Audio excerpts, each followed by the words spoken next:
On this edition for Sunday, October 10th, the coming debt ceiling votes facing Congress, protecting the rights of LGBTQ seniors looking for safe housing, and why this man is running every street in Cleveland, Ohio. Running these streets, you can still see a lot of the original infrastructure and really the history of the city. Next on PBS NewsHour Weekend. PBS NewsHour Weekend is made possible by Sue and Edgar Wachenheim III, Bernard and Denise Schwartz, the Cheryl and Philip Milstein family, the Anderson Family Fund, the estate of Worthington Mayo Smith, Leonard and Norma Chlorfine, the Rosalind P. Walter Foundation, Koo and Patricia Ewan, committed to bridging cultural differences in our communities, Barbara Hope Zuckerberg. We try to live in the moment to not miss what's right in front of us. At Mutual of America, we believe taking care of tomorrow can help you make the most of today. Mutual of America Financial Group, retirement services and investments. For 25 years, Consumer Cellular has been offering no-contract wireless plans designed to help people do more of what they like. Our U.S.-based customer service team can help find a plan that fits you. To learn more, visit consumercellular.tv. Additional support has been provided by and by the Corporation for Public Broadcasting, a private corporation funded by the American people, and by contributions to your PBS station from viewers like you. Thank you. Good evening and thank you for joining us. One more vote is needed to raise the U.S. debt ceiling when the House of Representatives returns on Tuesday, but it's an extension that will only last through December. This morning, Treasury Secretary Janet Yellen said she is confident Congress will raise the debt ceiling again in December and said debt ceiling votes should be a, quote, housekeeping chore. Once Congress and the administration have decided on spending plans and tax plans, it's simply their responsibility to pay the bills that result from that. On Thursday, the Senate reached a deal and approved the emergency hike, which will pay the nation's bills through December 3rd. But Republican Senator Mitch McConnell has warned that he may not support another debt ceiling increase. Yellen warned today that the result of failing to raise the debt ceiling will affect millions of people. In Brussels today, thousands of protesters took part in a climate march ahead of the United Nations Climate Change Summit set to take place in Scotland at the end of the month. The protesters took to the streets, calling on world leaders to take bolder actions against climate change. About 80 organizations participated in Belgium, hoping to hold the largest gathering of climate activists since the start of the coronavirus pandemic there. Heading into the climate change conference, many environmentalists are trying to increase pressure on world leaders to do more to cut carbon emissions and mitigate global warming. The lights are back on and power is restored in Lebanon today. The country's two largest power plants shut down yesterday, plunging the whole country into darkness. The energy ministry said both plants ran out of fuel. Lebanon has frequent blackouts as it struggles with a constant shortage of imported fuel and antiquated infrastructure.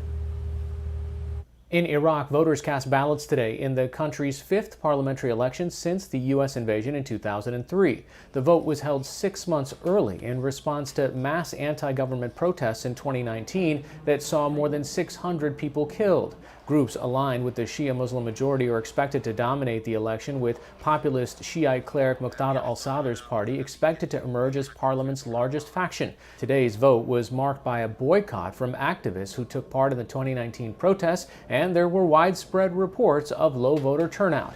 Final results are expected over the next 2 days. Retired General Raymond Odierno, who commanded U.S. and coalition forces at the height of the war in Iraq, has died. General Odierno played a major role in the Iraq War. Referred to as the Big O, the 6'5", four-star general urged then-President George W. Bush to rapidly deploy nearly 20,000 additional American troops to Iraq in an effort to combat a growing insurgency. In 2011, General Odierno was named the Army's Chief of Staff, where he oversaw the final withdrawal of U.S. forces from Iraq. Retired General Raymond Odierno was 67 years old. For more national and international news, visit pbs.org/newshour.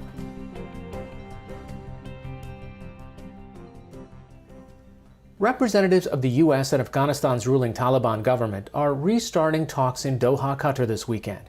Issues reportedly on the table include terrorist groups operating in the country, evacuations, and a growing humanitarian crisis. I spoke with Saeed Shah, a reporter for the Wall Street Journal, who is in Kabul, about conditions there 6 weeks after the last U.S. troops withdrew. Saeed, right now it seems the Taliban have already started staking out positions in their conversations with the United States. They're saying that they are not going to work with or help the United States per se in tamping down the IS or Islamic State forces that exist in the country. And that was one of the tenets of the deal that the Trump administration struck with the Taliban, is to make sure that Afghanistan was no longer a safe haven for terrorists.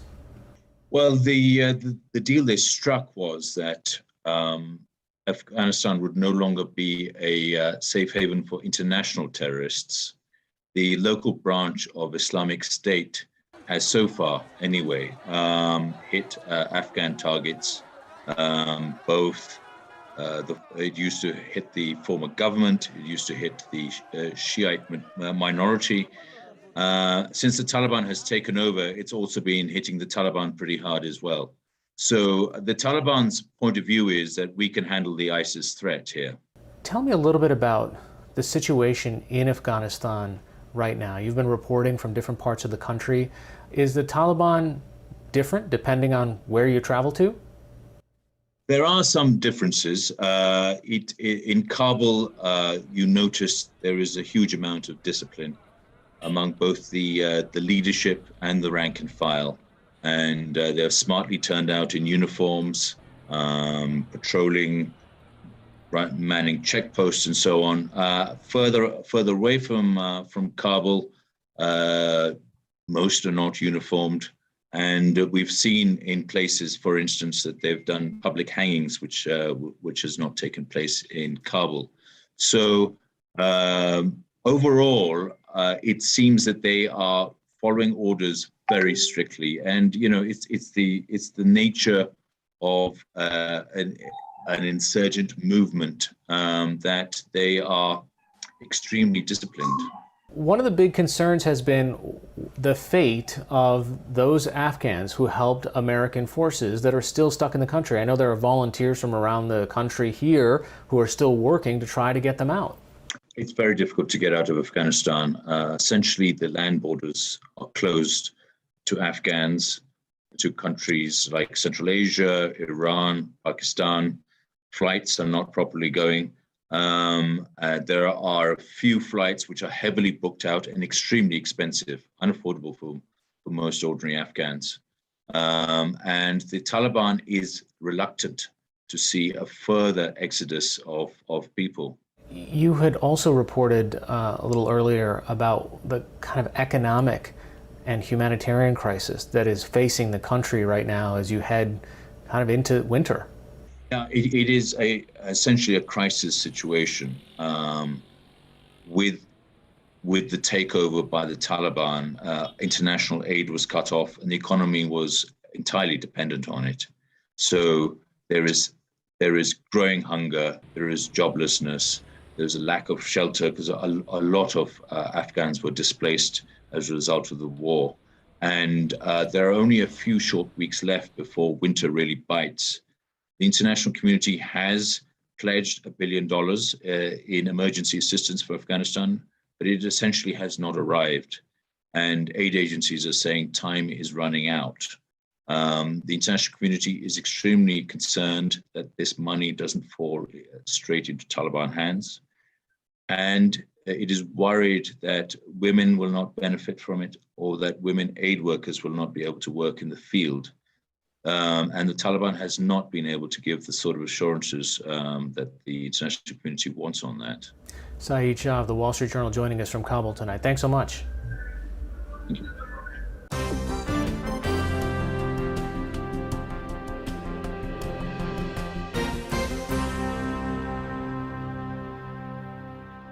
It's hard enough in this country finding safe, secure housing if you're elderly. Much harder still if you identify as LGBTQ.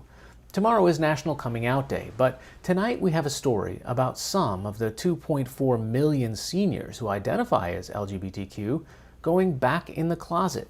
It's because many elderly gay and trans people fear mistreatment and abuse when seeking senior housing.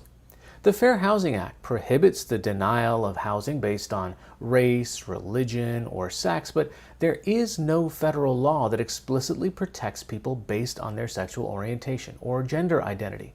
NewsHour Weekend's Yvette Feliciano visited one senior housing development in New York City that is making sure their LGBTQ residents are welcome. Stonewall House in Brooklyn is an LGBTQ-friendly senior housing development. SAGE, an advocacy organization for LGBTQ elders, which created Stonewall House, says it is the largest such development in the country. The 145-unit building, which opened in 2019, is named in honor of the 1969 uprising, often cited as the beginning of the modern LGBTQ rights movement. 71-year-old Deidre Nottingham was one of the first to move in. I said, finally, a house for us to stay in and not be judged, you know? I've been waiting a long time, over 50 years, for something like this. You don't have to be gay or transgender to live here. To qualify, you must be at least 62 years old and earn 60% or less of the area median income. But the fact that Stonewall House welcomes gay and trans seniors is important to Nottingham. For decades, she says she faced housing discrimination and at points homelessness due to her sexual orientation.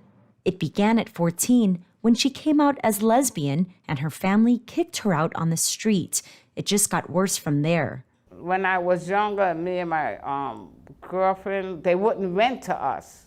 And it was hard because we couldn't go back home. Our families didn't want us. And it's hard when they calling you a freak or a weirdo. I was called that lots of times by my own family members. So it's very hard when you don't have no support. And there wasn't any groups out there where you could go to. We were lost.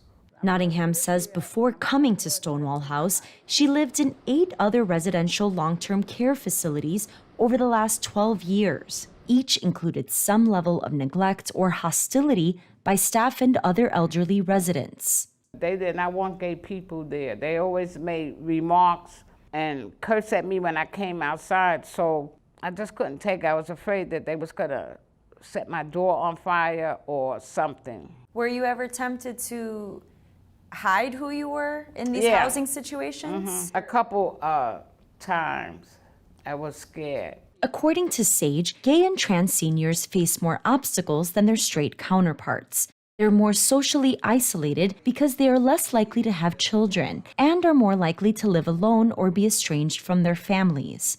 And a lifetime of employment discrimination contributes to higher poverty rates among LGBTQ people over the age of 50, according to the UCLA School of Law Williams Institute. It is truly a disgrace that there is no federal law prohibiting discrimination against LGBTQ people in housing. Michael Adams is SAGE's CEO. And what that means is that about half of our LGBTQ older adults are living in places where there are no such protections because there's no federal law and there's no state law. SAGE reports that more than 1/3 of LGBTQ seniors fear having to recloset themselves when seeking housing due to discrimination and violence. And their fears are real, and they're based in fact. Sadly, we hear over and over again from our elders that some of the places they feel least safe and most vulnerable to harassment and discrimination is where they live. So one of the big challenges we're dealing with is the vast majority of residential long-term care communities have no formal policies that are protecting and lifting up LGBTQ elders. SAGE teamed up with the Human Rights Campaign to create what it calls the Long-Term Care Equality Index. It says that only 18% of senior housing communities have policies that prohibit discrimination on the basis of sexual orientation or gender identity. With 29 affiliates nationwide, SAGE trains long-term care providers on how to support older LGBTQ people. This includes cultural competency, writing staff and resident non-discrimination policies, and having LGBTQ inclusive intake forms and marketing materials. Many of the residential communities are run by faith-based organizations. While some of them are wonderful and are embracing of LGBTQ people, some of them are not, right? So we have numerous instances of blatant discrimination where these communities simply refuse to accept people because they're LGBTQ. And then if people are accepted, there's the question of, is this an environment where I can be open about who I am? 78-year-old Stonewall House resident Bill Meehan understands more than most. Back when I was a young man, being gay was not the thing you ascribed to be. Being gay was psychological association, psychiatric association. To them, it was a disease. A former Catholic priest, Meehan battled coming to terms with his sexual identity before finally coming out in his early 40s. I gave myself a hard time in just trying to be who I was. And that's a terrible journey, you know, and the idea that some people have to go back to that is just not right. This place offered an opportunity for gay people to find housing proudly. And it's not totally a gay house. It's a mixed community here, but it's a community that recognizes diversity. We celebrate diversity, and as different as we all are, we live together nicely. Sage is lobbying Congress to pass the Equality Act, which would create federal anti-LGBTQ discrimination laws for housing. In the meantime, at the state level, it's pushing for legislatures to adopt a long-term care Bill of Rights for LGBTQ seniors. Deidre Nottingham has no plans to leave her one-bedroom apartment at Stonewall House because she feels safer than she ever has. I'll be so happy when I wake up. And I haven't felt like this in a long time. It doesn't bother me being alone. I feel comfortable. I come downstairs 3 o'clock in the morning just to check my mail. That's how safe I feel. It makes me happy when I see somebody like me. It's refreshing. I'm home.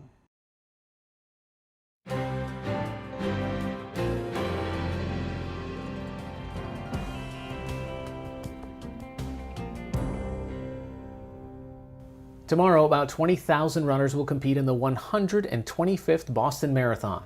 It's the first time that the race is being run since April of 2019. But while the Boston Marathon was on pause during the pandemic, running alone remained a crucial outlet for millions of Americans when very little else seemed safe. In Cleveland, one resident is turning his pandemic running hobby into an ambitious project to get a better understanding of his adopted city. NewsHour Weekend special correspondent Carla Murthy caught up with him to learn more about Every Street Cleveland.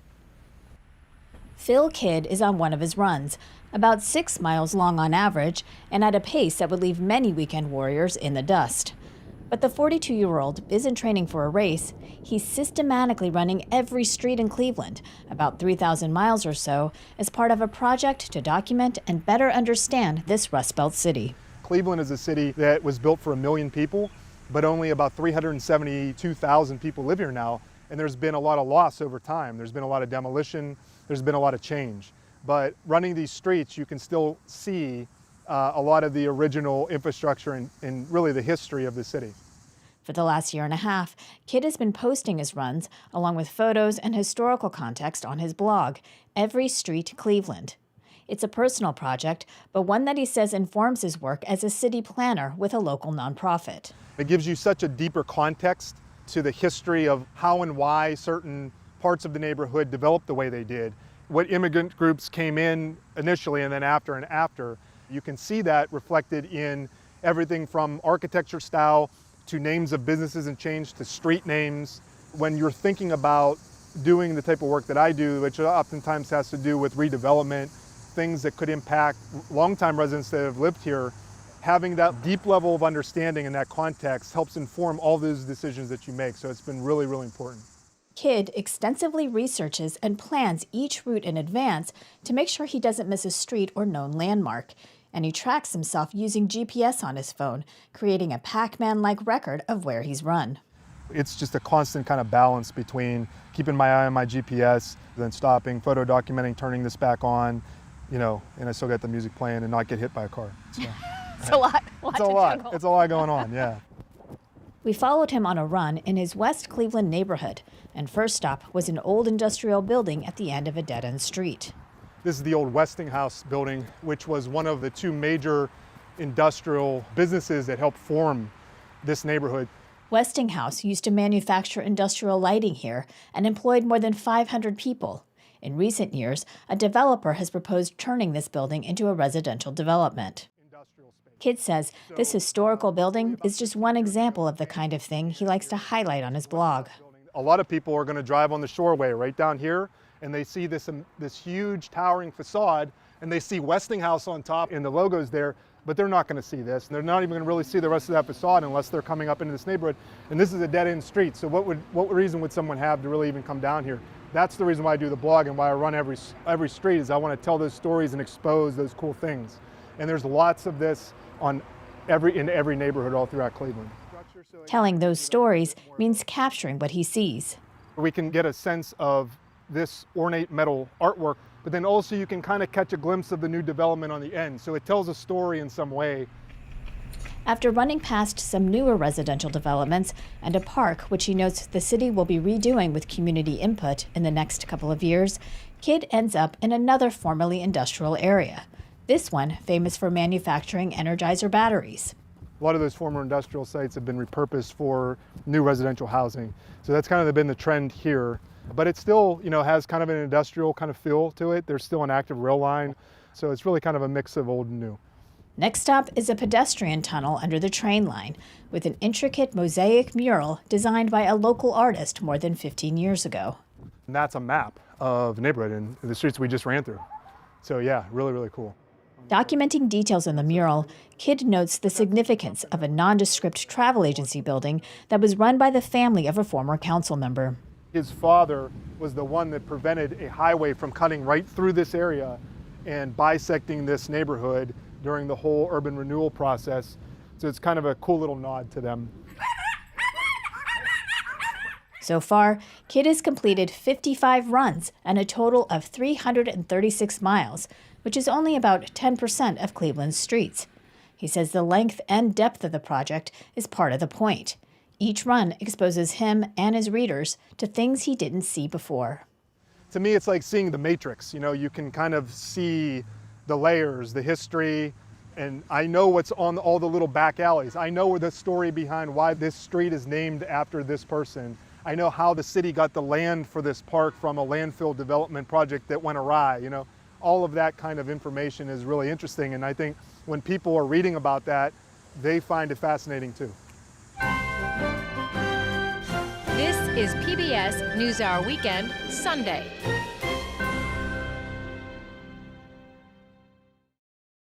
Finally tonight, as many of us return to our daily commute on buses, trains, or ferries, commuters in Istanbul, Turkey are riding with an unexpected fellow passenger. As one of Istanbul's ferries launches, a four-legged passenger quickly boards with commuters. After taking a seat for the ride, passengers recognize him as Boji, a street dog who seems to enjoy riding public transit. 2 months ago, we have noticed a dog trying to use our trams, our metros, all our trains, and he knows where to go, he knows where to get out. So it was quite interesting, and we have started to follow him. And it was really an interesting pattern. It's something like that he knows where to go, and he has a purpose. Istanbul transit officials track Boji with a microchip and says he visits at least 29 metro stations and travels up to 18 miles on a regular weekday. No, I didn't expect to see him. I saw him on the internet previously. It was nice running into him. Boji is the Turkish word for the undercarriage of a train. He's been spotted on the subway, historic trams, and ferries alike. You know what? I just watched him on YouTube 2 hours ago, and I ran into him here. It's such a surprise. Becoming a local celebrity on Istanbul's public transit, with thousands of fans on social media, Boji is also appreciated for being a courteous rider. And he obeys the rules, when the door is open, you have to let the people out first. He knows that rule very well. He waits out of the lines, just like the other passengers, and after everyone gets out, he gets in the train, and he has a special place.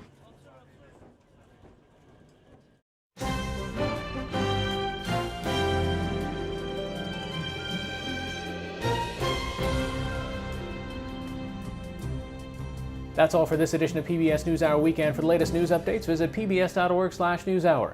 I'm Hari Srinivasan. Thanks for watching. Stay healthy and have a good night.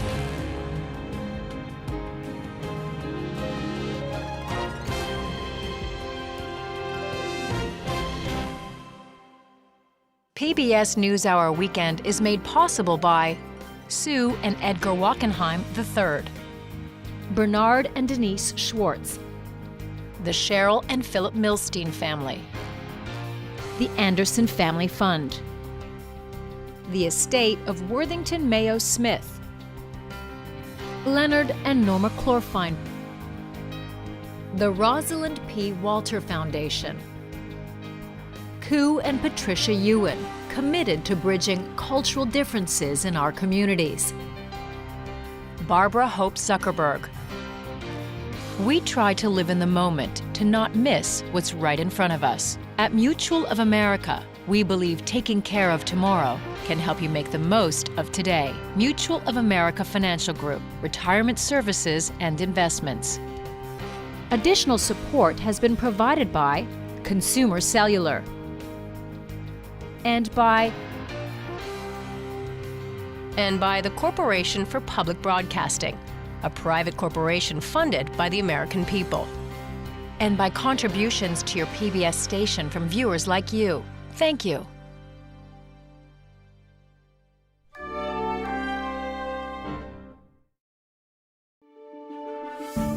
You're watching PBS.